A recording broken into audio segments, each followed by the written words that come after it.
சென்னை கோட்டை வளாகத்தில் செயல்பட்டு வரும் தலைமைச் செயலகத்தை மாற்ற திட்டம். புதிய தலைமைச் செயலகம் அமைக்க தமிழக அரசு தீவிர ஆலோசனை. பின்னணி என்ன? விரிவாக பார்க்கலாம்.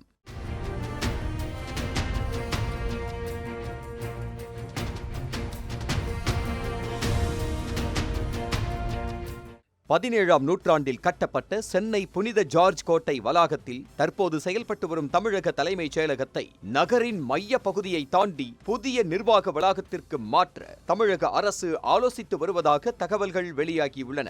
கோட்டை வளாகத்தில் போதிய இடவசதி இல்லாதது, வாகன நிறுத்துமிட பற்றாக்குறை, அலுவலக வசதிகளின் குறைபாடு மற்றும் பாரம்பரிய கட்டட பாதுகாப்பு விதிமுறைகள் ஆகியவை இந்த முடிவுக்கான முக்கிய காரணங்களாக கூறப்படுகின்றன.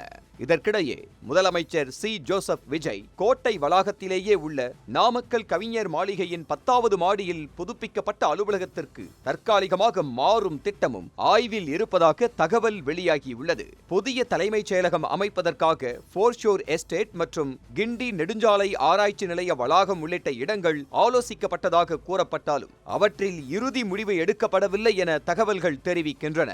தலைமைச் செயலக ஊழியர்கள் சங்கமும் தற்போதைய அலுவலகங்களில் கடும் இட நெருக்கடி மற்றும் அவசர காலங்களில் பாதுகாப்பு சவால்கள் இருப்பதாகவும் கூறப்பட்டு வருகிறது. கடந்த காலத்தில் ஓமந்தூரார் அரசு தோட்டத்தில் புதிய சட்டப்பேரவை தலைமைச் செயலக வளாகம் கட்டப்பட்டு பின்னர் மருத்துவமனையாக மாற்றப்பட்டது குறிப்பிடத்தக்கது.